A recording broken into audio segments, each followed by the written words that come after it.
জনাব খালেকুজ্জামান সাহেব, আমাদের আজকের পঞ্চম মাত্রার আজকের শোয়ে আপনাকে স্বাগতম।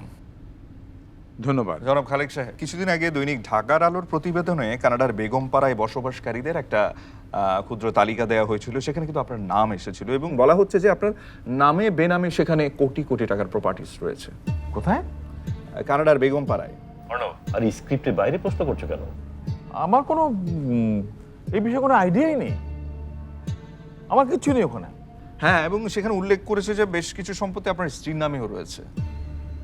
স্ত্রী নামে থাকলে থাকতে পারে, কিন্তু আমার সেটা জানা নেই, কিন্তু আমার এগুলো কিছু নেই। আর এই সমস্ত প্ররোচনা করে হচ্ছে একটা বিশেষ উদ্দেশ্য নিয়ে।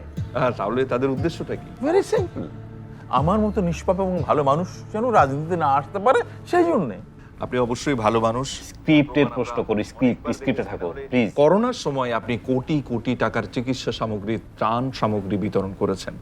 এটা তো আপনি ফলো করে করবেন না, তাই না? প্রথমে করলে তো দর্শক খুশি হতো। আমরা অবশ্যই সেই সংবাদগুলো প্রচার করেছি, কিন্তু আপনার বিরুদ্ধে আরেকটা অভিযোগ আছে, আপনি একই সময়ে দানও করেছেন, আবার অন্যদিকে আপনার ব্যক্তি মালিকানাধীন প্রতিষ্ঠান করোনা পরীক্ষার রিপোর্টের নামে জনগণের কাছ থেকে কোটি কোটি টাকা হাতিয়ে নিয়েছে এবং বলা হচ্ছে যে আপনার প্রতিষ্ঠান হাজার হাজার মানুষকে ভুয়া করোনার রিপোর্ট দিয়েছে। তোমার এই প্রশ্ন কিন্তু ভুয়া, হ্যাঁ, ভিত্তিহীন প্রশ্ন করছো। তোমার তো এক চোখ তোমার ইয়ে, তুমি তো সাংবাদিকের মতো প্রশ্ন করছো না, তুমি তো ব্যারিস্টারের মতো প্রশ্ন করতেছো, জেরা করতেছো আমার।